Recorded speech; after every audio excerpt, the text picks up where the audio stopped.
नमस्कार, मी श्रीधर जोशी. आपण पाहतात व्हिडिओ चॅनल कर्मचारी व अधिकारी मित्र. बंधू भगिनींनो, आज 1 जानेवारी 2026 आणि हा व्हिडिओ आहे व्हिडिओ क्रमांक 515. मित्रांनो, आज नवीन वर्षाची सुरुवात. येणारं हे नवीन वर्ष आपल्याला आनंदाचं, सुखाचं, भरभराटीचं आणि आरोग्यदायी जावं. आपली काही जी स्वप्न असतील, ज्या काही इच्छा असतील, आपली आकांक्षा ज्या असतील किंवा आपण काही जे संकल्प केले असतील ते सर्व या वर्षात पुरे हो अशी परमेश्वराजवळ प्रार्थना. चला, आजच्या व्हिडिओद्वारे मी 11 प्रश्नांना उत्तरं देणार. काही प्रश्नांची उत्तर अजूनही देणं माझ्याकडे बाकी आहे. उदाहरणार्थ एक मला अजूनही आठवतं, अशोक शिंदे हे सेवानिवृत्त अधिकारी आहेत. ते नाशिकहून त्यांनी मला पत्रव्यवहार केला आहे. एकदा त्यांना उत्तर दिलं होतं, पण त्यांनी पुन्हा काही कागदपत्र पाठवले.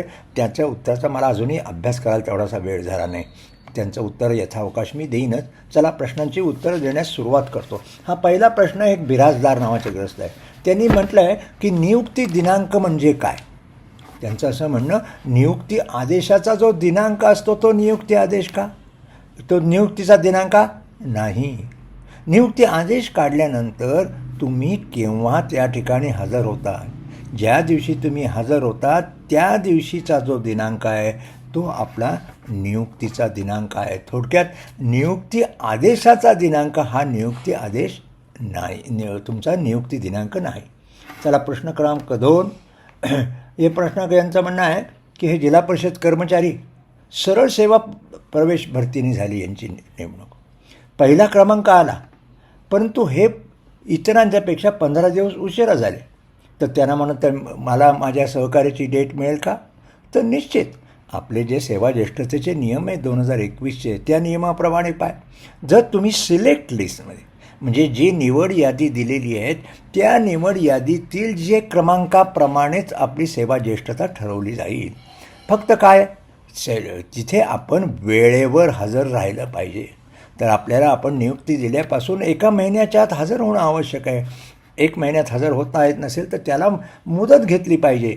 आणि जर तुम्ही मुदतीत हजर झालात आणि पण आपल्या सेवा म्हणजे आपली जी निवड यादीमध्ये यातला दुसरा क्रमांकाचा मनुष्य जर आधी जॉईन झाला असेल तर आपल्याला जो आपल्यापेक्षा जो निवड यादीमध्ये ज्युनियर आहे म्हणजे कनिष्ठ आहे तीच डेट आपल्याला मिळेल. आता आपण म्हटलं आहे की तो 15 दिवसाचा अनुभव विचारात घेतला जाईल का? तो 15 दिवसाचा अनुभव विचारात घेतला जाणार नाही. कारण तो 15 दिवस जो आहे तुम्हाला सेवाज्येष्ठता मिळेल, पण 15 दिवस जे आहेत त्यामध्ये तुम्ही काम केलेलं नसेल, त्यामुळे तो अनुभवासाठी धरला जाणार नाही. चला, प्रश्न क्रमांक 3. हे संभाजीनगरमधले महानगरपालिकेमधून राधेश्याम जोशी नावाचे ग्रस्त आहे.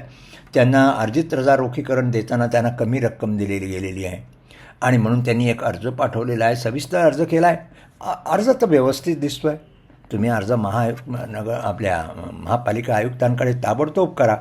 त्यांचं उत्तर काय येतं ते पहा आणि नंतर माझ्याशी जरूर तर संपर्क साधा. आपल्याला जर त्यांच्याकडून जर समाधानकारक उत्तर मिळालं नाही तर पुढे आपल्याला न्यायालयात जाण्याची तयारी करावी लागेल. चला, प्रश्न क्रमांक 4.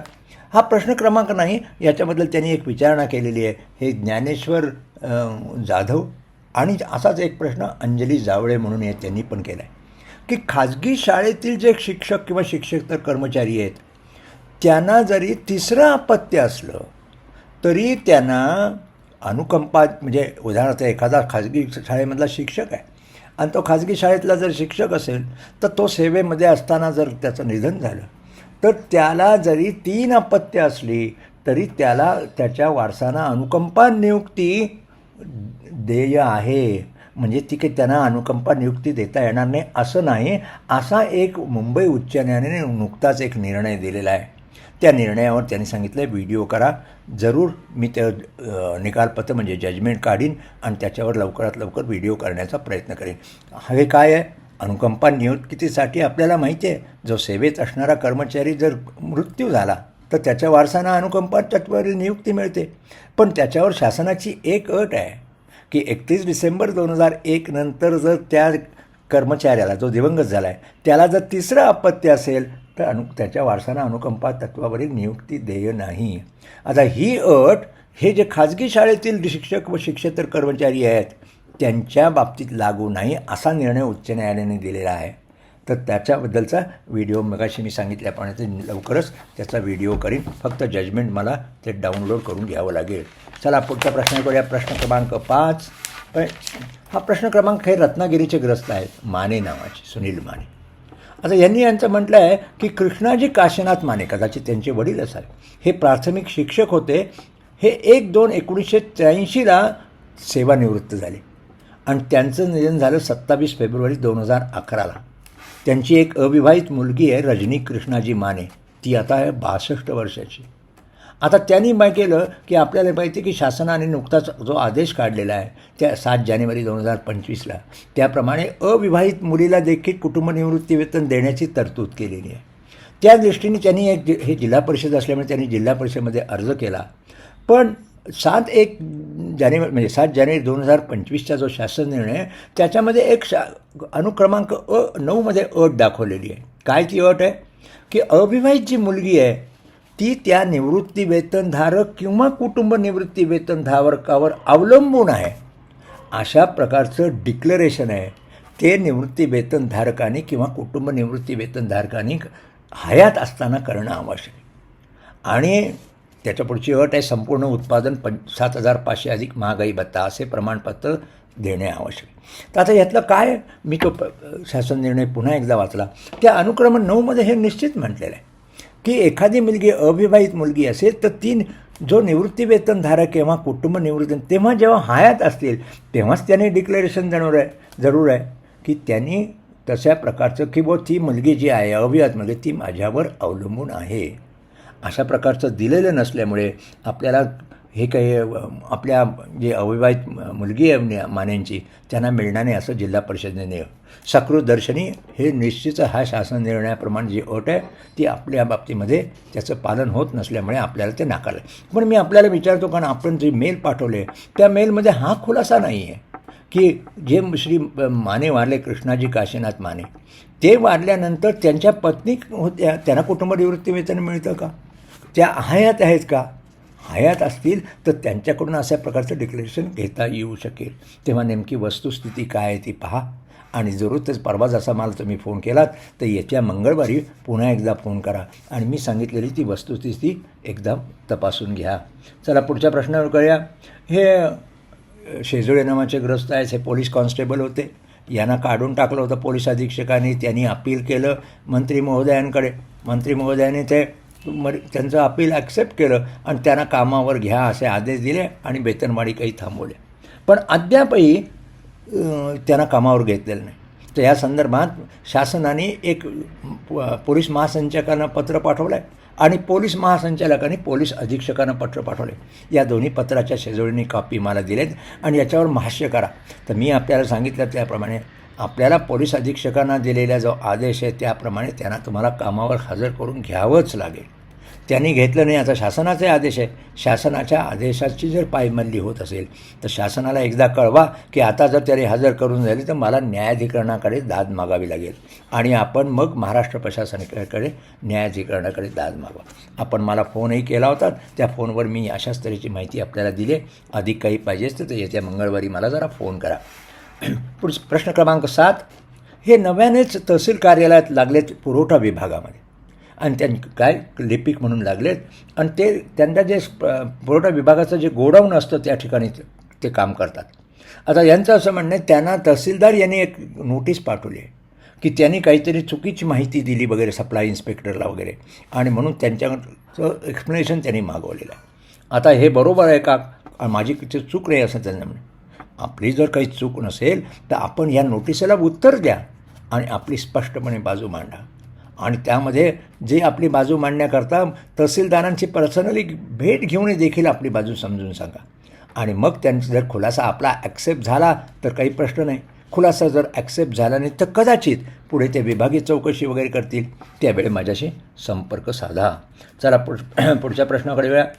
हे शिर्डी नगर परिषदेमध्ये लागले होते. पहिल्यांदा क्लास 4 म्हणून लागले आणि मग त्यांना प्रमोशनही मिळालं वाहन चालक वगैरे म्हणून. परंतु त्यांना जात प्रमाणपत्र नसल्यामुळे त्यांना जुलै 2015पासून वेतनवाढ रोखलेली आहे. आता मी आपल्याला सांगेन की आपल्या बाबतीमध्ये आपण जे म्हटलेलं आहे एक 14/12/2022चा शासन निर्णय आपण उद्धृत केला आहे. तो शासन निर्णय कुठे मला शासनाच्या वेबसाईटवरून काही डाउनलोड करून घेता आला नाही. तो जो निर्णय आहे तो कृपया मला पाठवा. आता या संदर्भामध्ये मी सांगितलं हे आहे की ज्या अनुसूचित जमातीकरता त्यांनी घेतलं पण त्यांची जात प्रमाणपत्र अजून मिळालेली नाही, की व्हॅलिडिटी मिळालेली नाही किंवा ती रद्द झाली असतील, अशांसाठी अधिसंख्य पदं निर्माण केली आणि त्या अधिसंख्य पदावर यांची नेमणूक करावी. अशा कर्मचाऱ्यांना वेतनवाढी वगैरे मिळाव्या असा देखील शासनाने खुलासा केला आहे. आणि त्यासंबंधीचा एक 4 ऑक्टोबर 2024चा जो शासन निर्णय आहे तो गुगल ड्राईव्हवर अपलोड करून त्याची लिंक मी त्याच्याबरोबर दिलेलीच आहे. पण आपण जे म्हटलेलं म्हणजे मला 14/12/2022चा शासन निर्णय पाठवा. आणि आता आपण म्हटलं आहे की जो तुम्ही इंडस्ट्रियल कोर्टामध्ये अर्ज केलेला आहे तो इंडस्ट्रियल कोर्टामध्ये अर्ज आहे तो चालू ठेवा. म्हणजे हे लीलाय धनंजय इंगळे यांनी मला मेल पाठवले, पण हे प्रकरण आहे साईनाथ सूर्यवंशींच्या बाबतीमध्ये. तर मी आपल्याला मगाशी म्हटलं आहे इंडस्ट्रियल कोर्टामध्ये जो अर्ज केला आहे तो चालू ठेवा, तिथे आपली बाजू मांडणं.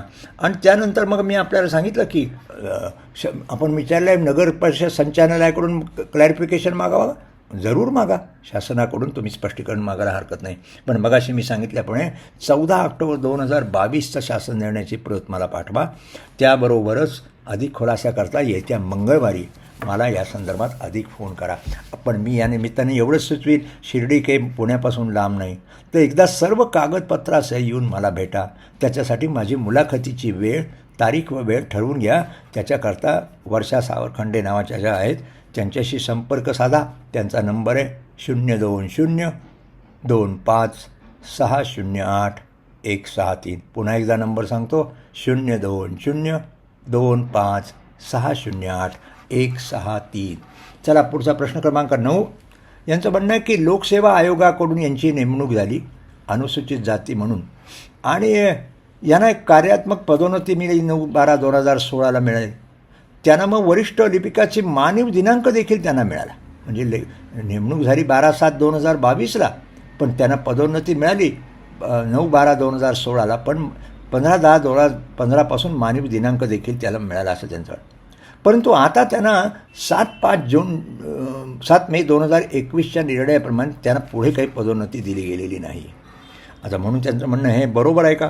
तर मी एवढंच सांगेन या संदर्भामध्ये आपण 7/5/2021चा जो शासन निर्णय काढलेला आहे त्याच्यामध्ये काय म्हटलं आहे, 25/5/2004 पूर्वीची जर ज्यांची सेवेमध्ये प्रवेश आला आहे त्यांची सेवा ज्येष्ठता कशी 25/5/2000 रोजी ज्या तारखेची सेवा ज्येष्ठ असेल त्यानुसार पुढील पदोन्नती दिली जाईल. आणि 25 मे 2004 नंतर जे आले असतील त्यांना त्यांच्या सेवा प्रवेशाच्या मूळ सेवा ज्येष्ठतेमुळे दिली असेल. आपली नेमणूक 25/5/2004 पूर्वीची आहे, त्यामुळे 25/4/2004ला जी सेवा ज्येष्ठता असेल त्यामुळेच त्यानुसारच आपल्याला पदोन्नती मिळेल, आधी काही मिळणार नाही. पण मी आपल्याला या निमित्ताने सांगेन की सध्या तरी तुम्ही जे दाखवलं सकृतदर्शनी शासन म्हणजे विभागाचा जो निर्णय आहे तो योग्य आहे.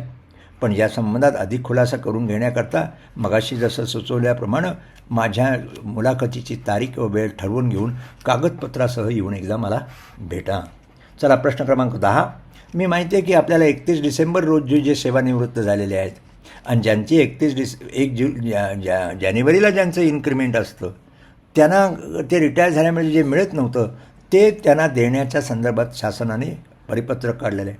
त्याच्यावर या प्रश्नकर्त्यांचं म्हणणं आहे की यांना 1 जुलै 2025ला वेतनवाढ मिळाली आहे, तर 31 जानेवारी 2026ला सेवानिवृत्त होत आहेत, तर यांना काल्पनिक वेतनवाढ मिळेल का? काल्पनिक वेतनवाढ मिळण्याचा प्रश्न नाही, मिळणार नाही. 31 डिसेंबरला जे सेवानिवृत्त झालेले आहेत आणि त्यांना जी 1 जानेवारीची जी वेतनवाढ असते ती मिळत नसते, पण ती देण्याकरता ती काल्पनिक वेतनवाढ म्हटले. आपल्या प्रकरणामध्ये तर आपल्याला 1 जुलै 2025ला मिळाले आणि त्यानंतर पुढची वेतनवाढ आपल्याला 1 जुलै 2026ला मिळणार होती, पण त्याच्या आधीच आपण रिटायर झालेलं आहे. त्यामुळे आपल्याला काल्पनिक वेतनवाढ मिळण्याचा प्रश्न नाही, ती मिळणार नाही. चला शेवटच्या प्रश्नाकडून या. हे 31 मे 2016ला सेवानिवृत्त झालेले आहेत. यांचं म्हणणं आहे मार्च 2016ला 12 महिने पूर्ण होतात, तर वाढ मिळेल का? आता मी आपल्याला सांगितलं आपण 31 मेला आपली वेतनवाढ केव्हा आहे? जी वेतनवाढ हे जी काल्पनिक वेतनवाढ कोणाकरता आहे? जे कर्मचारी 31 डिसेंबरला झालेले किंवा मी मगाशी सांगितलं जे 30 जूनला जे रिटायर होत आहेत त्यांच्यासाठी आहे. आपण 31 मे 2016ला सेवानिवृत्त झालेल्या आहेत आणि आपल्याला जी वेतनवाढ होती ती केव्हा मिळणार होती? 1 जुलैला मिळणार होती. म्हणजे 1 जुलैपर्यंत आपली जी 12 महिन्याची सेवा झाल्यानंतरच वेतनवाढ मिळते, पण ती काही आपली सेवानिवृत्त झाली नाही, त्यामुळे आपल्याला काही वेतनवाढ मिळणार नाही. मित्रांनो, खूप वेळ झाला, आता इथेच थांबतो. व्हिडिओ आवडला असेल लाईक करा, शेअर करा, इतरांना फॉरवर्ड करा. या चॅनलला सबस्क्राईब केलं नसेल तर सबस्क्राईब करा आणि इतरांना देखील सबस्क्राईब करा. पुन्हा एक वार पुढील वर्ष किंवा यंदाचं जे वर्ष आहे, हे जे भावी वर्ष आहे, ते आपल्याला आनंदाचं, सुखाचं, भरभराटीचं आणि आरोग्य जावं आणि सर्व आपले जे संकल्प असतील ते पूर्ण हो अशी इच्छा प्रकट करतो आणि तशी प्रार्थना ईश्वराजवळ करतो आणि आता येथेच थांबतो. नमस्कार.